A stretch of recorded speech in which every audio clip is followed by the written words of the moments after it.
Welcome back, everyone. We are, as usual, two dudes talking 80s. I'm John. That's my partner in crime, 80s Lewis. Hello? I'm missing the shades. Is it because we're doing this at night that we It don't have is. shades? I don't wear my sunglasses at night, so I can. All right. Well, this is going to be kind of going back to our roots because the very first time we took a crack at this, we discussed one of our favorite 80s movies, and that was Fast Times at Ridgemont High. Hopefully, things have gotten a little smoother since then. If not, there's always this. Um, and we're going to talk about another one of our all-time favorite 80s movies. This time we're going to talk about, the criminal, the brain, the princess, the athlete, and the basket case. Yes, 1985's, The Breakfast Club with John Hughes, directed and written by John Hughes. I know it's one of my all-time favorites, Lou. I know it's one of yours. So why don't you reminisce a little bit about The Breakfast Club for us? Awesome.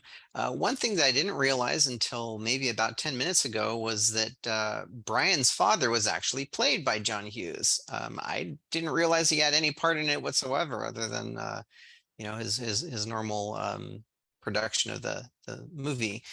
But yeah, it's a great movie, man. I mean, it's got everything. Got all the mix of different cliques and detention and stuff, and they all get stoned and do their funky dance and start to relate to each other. It's great movie, and again, just the different characters, the different cliques, I think very well represented.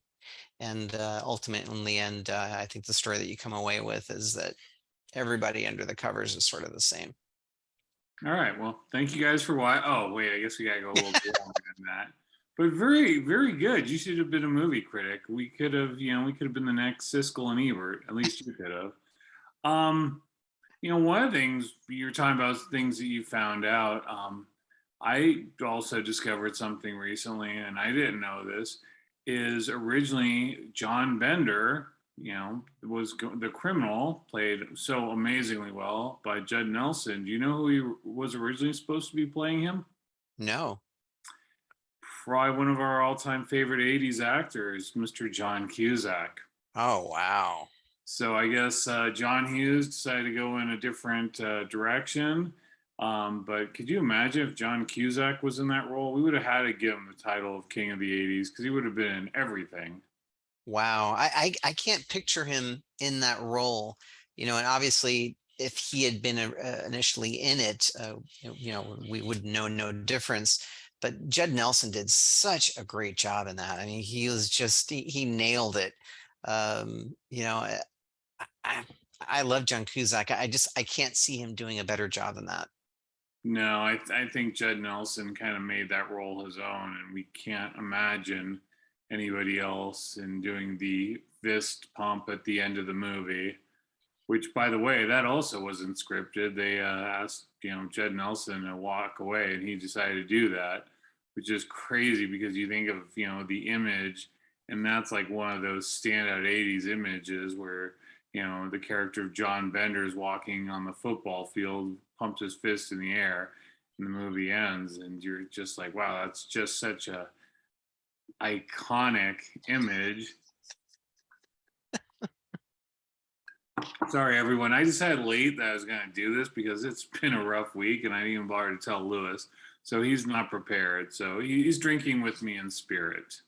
I am. I'm there right with you every time we say the word iconic. Damn it. This is sort of a powerful position to be in, not drinking and being able to say the word anytime I want to. I like this. Let's slow it down a little bit here. Otherwise, I'll be like crawling on this. It was really interesting because, as you know, I love going to drive-ins or anything resembling a drive-in, and they have a few festivals out here in the summer. One is called Street Food Cinema. One's called Eat See Here.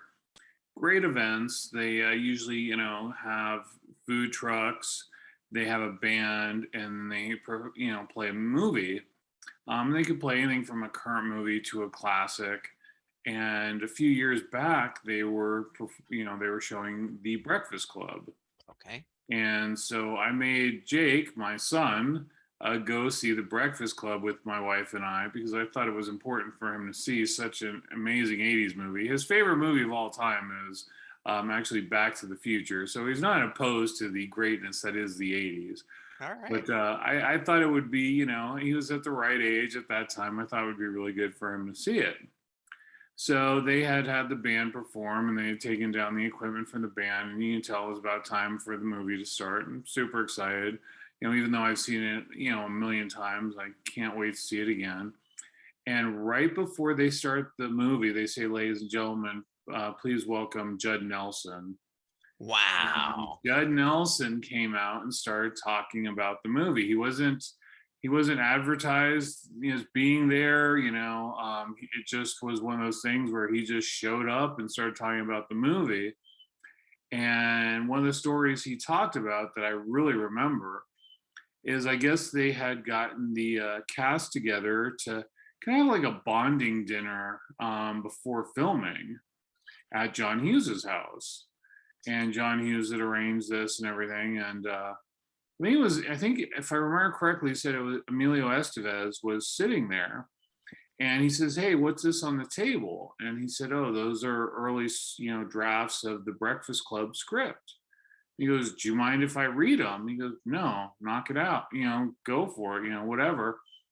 And so Emilio Estevez starts reading these scripts that John Hughes had pretty much discarded or probably taken some of the stuff, and he comes across this, the scene where his character Andrew talks about, they're talking about why are they all there, why they all get detention, and he talks about how he to impress his father, he went ahead and victimized a classmate and taped his butt cheeks together with tape, as a prank. And you can tell early on when he gets dropped off that his father thought that was kind of cool too. And Emilio Estevez is reading that, and I guess it wasn't in the script at that time. And Emilio Estevez goes, John Hughes, he goes, "Why is this cut out? This is really good." And John Hughes looked at it and goes, "Huh, you're right," and ended up putting it back in the movie. And Wow. honestly, I can't imagine that movie without that scene. I thought that was one of the most important scenes in the movie. And Judd Nelson finished it off by saying, it kind of spoiled him because he believed that, in the future, any project that he was going to work on would have that kind of, director actor collaboration that they had with John Hughes. And he said, sadly, his experiences were nothing like that. And John Hughes was really one of the ones that was open to that. And I thought it was a really neat story. And like I said, without that scene, I think there would have been, it would have been far less of a movie, my personal opinion. Yeah, oh, definitely. I mean, the scene where they're all going around and talking about why they were in detention and stuff. Absolutely. That to me drove home that, everybody has some sort of demon that they're dealing with, no matter what clique that they're from, and what it may look like from the outside, for other people, is not necessarily what it looks like from the inside looking out. Wow, that's deep. That's really deep. It's iconically deep. Well, you didn't say the word. So, yeah, I agree. The thing is, we always look at people and we kind of prejudge people, and we see somebody that maybe is attractive or has money or whatever the case may be, is a great athlete, and we almost assume that they have like a happier, better existence because of whatever whatever they have going on in their lives. And you never realize what personal demons people are dealing with. So great opinion on that. So I got to ask you this. What do you think about, I know recently, with a lot of the Me Too movement and stuff like that, the, not Ali Sheedy, what's the, oh my God, I can't believe I'm drawing a blank. Molly Ringwald. Thanks for Okay. helping out. I wasn't sure where you were going. So Molly Ringwald talked about, going back and rewatching the movie with her daughter, and kind of viewing it, through different eyes, obviously with the, change in the times and the decades and everything, and really resented the scene where Bender, is hiding under the desk and presumably goes between her legs, and you hear him scream out, which I always meant to believe that he kind of put you know, his head between her legs, and she probably, smashed him with her thighs while he was in there to tell him that that wasn't appropriate. And she talked a lot of negativity towards that scene and thinking that it shouldn't have been included or whatever. And I was just curious, what's your take on that? Wow, that's a deep one, man. All right, we're getting deep tonight, Lou. It's okay. Evidently. Um, you know, the times were different back then. It just the sensitivity that we have in today's society wasn't something that we had back then. Again, I mean, going back to, and I've seen people, comment on this, like, oh my God, I'm drawing a blank on the gentleman's name. Guy that did Blazing Saddles and History No, of the boy. World, Mel Brooks. Yeah. So they tease that, if like he's supposed to be making the History of the World Part Two, and everybody's going, there's no way that he's going to be able to make it the way that he did before, because it's not the social norm. It's it's heightened sensitivity, and I guess I understand Molly Ringwald's stance. Back then it was something that people did make fun of other people, or it wasn't taken as seriously, I think, as things are now. And my take on it was, things happen like that in the 80s. I'm not saying it was right, but I don't think they were at the time they were still, the Bender character was supposed to be this bad guy, right? He was not supposed to be a popular character. He was supposed to kind of get redemption through these experiences. And that kind of showed that he was a jackass and he did things that were inappropriate. And it also, in my opinion, showed her to be this strong woman because, she obviously took action and, but through her actions, the way I'm assuming how it played out based upon the scene was that she was going to put up with that kind of BS. So, I think there was some redemptive qualities to it. I think, looking back on it now with, the advent of time and saying, oh, this wasn't good or whatever, but I don't think they ever really glorified Bender in that scene. I thought it was, meant to portray him like an a-hole. And I thought it did just that. And it kind of portrayed her as somebody that was willing to stand up for herself. So, again, I'm not saying I'm right, but that was kind of my take on the whole thing. Yeah, I'm with you on that. Again, if this was a setting in high school where somebody actually did something like this, like if it was us going to high school and you heard about somebody doing something like that, of course that would be socially unacceptable. I'm looking at it from the point of view that it's a movie, right? It's sitting there for entertainment. And I think that back then, something like that in the movies was a little more acceptable as than maybe doing something like that now. I guess that's where I'm trying to reach. Well, I don't know if you remember this, and it kind of reminded me of this was back when we had PE at Brill. I don't remember if you for a while there people would pants one another where they'd go down and they'd pull the shorts off of somebody and kind of expose them, and it was embarrassing. And a lot of the times it was the women doing it to the guys, right? Do you remember that? No, yeah, I do. I do. So I forget the girl's name, but she had done it to me once. So I decided I'm gonna get her back, and I was just gonna pull down her shorts real quick, and she stopped me from being able to do it. So I kind of stepped away, and the next thing you know, it was kind of creepy, and I kind of regret not doing something about it. But I was just like, it was one of those things where it seemed like you know played out really different than I expected. I was kind of like, okay, it didn't happen. I wasn't, able to trick her, no big deal. And I'm walking away. And other guys got, started pulling her shorts down. And actually pulled them off of her. Oh, And wow. I felt horrible that it went that far. But I was the one that ended up in the principal's office. And I'm like, hey, I was just trying to get her back. But once I saw that, I couldn't, I was done. I was, you can ask her, I was away from the whole thing. So, I mean, there were certainly things back in that kind of era that weren't acceptable, but they happened, you know. And again, it wasn't just the boys against the girls, it was the girls against the boys. And I think everyone kind of participated in it. Wasn't appropriate behavior, but teenagers aren't really known for appropriate behavior either. Indeed, indeed. I'd forgotten about that, but yeah, I do remember people getting pantsed. Yeah. And I was the one that went to the principal's office for it. So I explained that one to your mother. Um, do you know that they had planned to do kind of a sequel to it? John Hughes had originally talked about maybe doing like a 10-year sequel to The Breakfast Club. And I don't know what happened, but I guess him and Judd Nelson had a really big falling out to the point where before John Hughes died, he had confessed that he would never work with Judd Nelson again. Wow. Kind of put the kibbutz on that.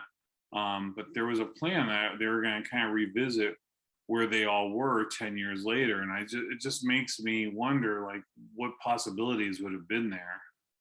That would have been really cool to see. I was going to say that, any remake of The Breakfast Club, and they are talking about doing a remake of The Breakfast Club. I don't know if you've heard of that or not, I which I mean, think they is, remake everything, so why not? I think it's sacrilegious. I really hope that they leave this classic alone.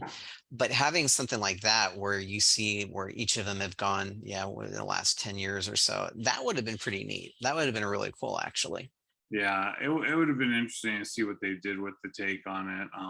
I'm guessing Brian's character, because the brain always seemed to blossom after high school. He probably everyone was working for him. Probably. Yeah, so we can't talk about the Breakfast Club and talk about probably the iconic song that is "Don't You Forget About Me," performed by the Simple Minds. Um, what do you think of the song? Song is great, man. I didn't care for it at the time, but now it's probably one of my favorite 80s songs. And the thing is that I cannot separate the song from the movie. Every time I hear the song, I picture something from the movie as it's playing, which is nice. It's actually really cool because I love this movie. This movie is up there in my book with Fast Times and stuff as far as being a time capsule for the 80s. But yeah, the song is very cool. Have you ever sung it at karaoke? No, I don't think I actually have. Have you? I don't think so. When to Hmm. aspire to? There you go. Maybe next time. Maybe next time you're out here for your birthday, we'll go to karaoke again and you know, right that wrong, so to speak. Do you know who? Again, Simple Minds didn't write that song. I forgot who wrote it. It was a name I didn't recognize, but originally they wanted Billy Idol to perform it. I guess he turned it down. Wow. I Yeah. can actually see him doing a pretty good job with that. He actually covered it in later years, so he did cover it. But again, you think of the Simple Minds, and that's who did it, and that was pretty much their big hit. Yeah. You know, but it's kind of funny. You think about the '80s movies that that Billy Idol missed out on, and obviously he missed out on The Breakfast Club. And originally in the Say Anything, John Cusack was supposed to be holding up the boombox to Billy Idol's Eyes Without a Face. Little trivia Hmm. there. Well, filmed at North Hollywood Park, by the way, where I work. Um, Where we but went. John Cusack actually recommended Peter Gabriel's In Your Eyes, and the rest is history. Definitely a better choice.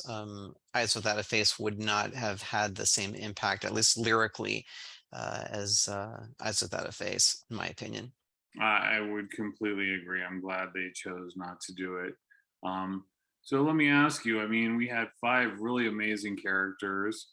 Of course, Principal Vernon was another great character in there. Um, you mess with the bull, you get the horns. I think he was just a Dio fan. He didn't want to let anybody know blatantly. Oh, that's pretty Yeah. blatant. So, what character did you feel like you at that time in your life? I'm assuming you saw it in the theaters because I know I did when it came out. Who did you relate to most in the movie? That's a tough one. Probably a mixture between John Bender and Brian Johnson. Because I sort of straddled that a little bit. I was definitely not a tough guy, but I sort of ran with the crowd that was more rebellious. On the other hand, I did decently at school and stuff and wasn't super mechanically inclined. So I probably would have been the kid in metal shop to not be able to make whatever the little thing light up, the monkey or the elephant or whatever it was that he built in metal shop that he failed. So probably mostly Brian with a little bit of John mixed in there. It's an interesting thought. I definitely didn't feel any connection with Claire. Um, I felt that Allison, I kind of felt a little bit. Ali Sheedy's character, I felt kind of a connection to, because I think she was the epitome, right? You even as a teenager, whoever you are, you just don't feel like you fit in. Right. I think she went to extreme lengths to purposely not fit in, but I kind of felt like I had a little bit of that in her, because the same thing. It's like, wasn't really a jock like Andrew, but I hung out with the crowd. Everyone assumed that I was a certain type, right? Because I had the long hair, the heavy metal shirts, and everything else. But at the same time, I didn't do drugs. I was in the smoking section, and I was on the honor roll most of the time. So it was a really strange dichotomy, and people didn't quite know what to make of me. And I kind of liked that. I kind of enjoyed, like not fitting in so conveniently to any particular category. And I think that's one of the reasons this movie spoke to me, is because they all felt they were categorized in these very simple terms, and they were put in this box, and there was so much more to them than these simple, definitions or thought process of exactly who they were. So I think that's one of the reasons this movie so much appealed to me.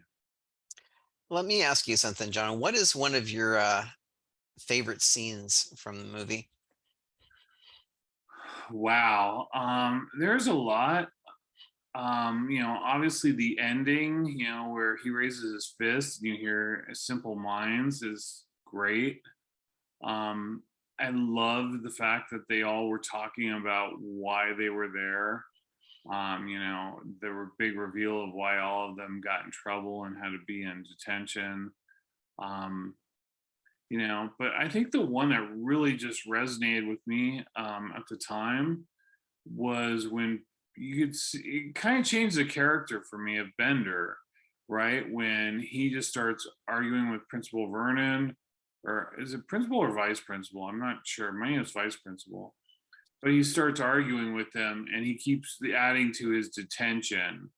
And I felt like, it just gets worse and worse, and you're like, dude, stop it. You don't need more detention. Just shut up.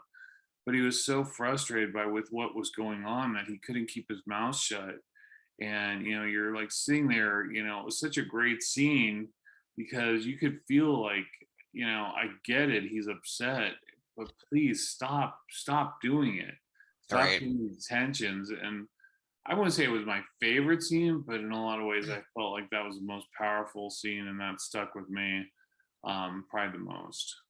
Nice. Yeah, it's hard to pick just one scene because there were so many great ones. One that does stick in my head, and it's a very simple scene, but I thought it was sort of creative in a weird way. Where Allison, Ali Sheedy's character, is she's doing this drawing of like a house in the middle of this forest or whatever it is, and she wants to have snow. So she puts her hair over the paper and she scrubs her head so all the dandruff comes off, and now she's got snow. Don't know why that sticks in my head, but it does, and it's hilarious and sort of gross at the same time, but still more hilarious. Do you know what they used for that? I'm gonna guess borax, but I don't know. Parmesan cheese. Parmesan cheese. Look at that. Mm, little How do you trivia for you. how did you figure that out? I read stupid stuff. I prepare. I try to read a little, like, interesting little tidbits on that, so I can bring it up and seem a lot smarter than I am. So that's what I did. Well, it's working. Thank you. I'm glad to hear that. I guess for years, Ali Sheedy even claimed that it was her dandruff, but not a true story. She Yeah. also had a falling out with, John Hughes, which is really sad. Because you think of it, how many people in the 80s really got their start on John Hughes movies. And he was so iconic, either through his writing or his directing. And, we could probably just do a whole episode or several episodes of just John Hughes movies. But, sadly passed many years ago. And, but we still have a film library that to this day is probably unsurpassed, especially for 80s content. He just came out with a lot of stuff that really spoke to the teenagers of that time. And I think, he should be celebrated for that. And I know we look back on it and say certain things like, for example, 16 Candles that he did, some of the stuff in there was inappropriate, maybe some of the Asian jokes, things like that. But I prefer to remember it as I was in those days. And, his movies brought a lot of joy to me in those times, and I felt like his characters were much more nuanced and didn't, like I said, didn't fit into these little boxes or these little pigeonholes like so many of those 80s movies did. That the characters were very well written, had a lot of depth. So salute to Mr. Hughes. Absolutely. Yeah, depth is the key word there for me, because he did make all of his characters very multidimensional. It wasn't there was thought and emotion and complexity to them, which made his movies. Right. Absolutely made his movies. Yeah, I mean, if you think about in the 80s, we had how many horny teenagers did we have? And it's like we were so much more than just little horny teenagers. And I think John Hughes movies really brought that out, that there were so many more subtleties in the American teenager at that time than what was being portrayed in movies and television. And I'm thankful that he was there to put that out there to the world. Amen, brother. Amen. It's got a lot deeper than I thought. And I think it's raining outside now in LA. So, anything you want to add in regards to the Breakfast Club? The only thing I do want to touch on is again Richard Vernon's Paul Gleason, the actor. I thought he did a great job as well, just being the authority figure, and his anger, and again the sort of showdown that you just mentioned with him and John. Uh, Between you got additional weekend of attention. There's another one, and there's another one. Just really he did a very good job in that movie as well. It wasn't as key, obviously, as the kids, but I thought he did very well. And how about a little shout out to Carl, the janitor? I love Carl as well, man. Carl was cool. I liked Carl. So good call on Paul Vernon, though. That was an excellent portrayal, and I think he did a fantastic job. So I think we'll end it with that. Sounds good. All right. Well, thank you guys as always for watching. We appreciate it. And of course, I'm probably the only person that does a podcast talking about the Breakfast Club while wearing a Rocky IV shirt. Sorry, I don't have a Breakfast Club shirt. Maybe I need to make amends on that. Lewis is rocking his Duran Duran shirt, who I will be seeing, hopefully seeing tomorrow, weather permitting, at the Hollywood Bowl. Enjoy, man. This should be a blast. Should be. It's going to be a very 80s, hungry like the wolf kind of night. So, as always, we appreciate you guys for watching. If there's anything you feel we missed in the Breakfast Club, please leave us a comment. Let us know what you really enjoyed about the movie. We love hearing your comments. And as always, Lewis, take us out, brother. Peace out. Thank you, guys.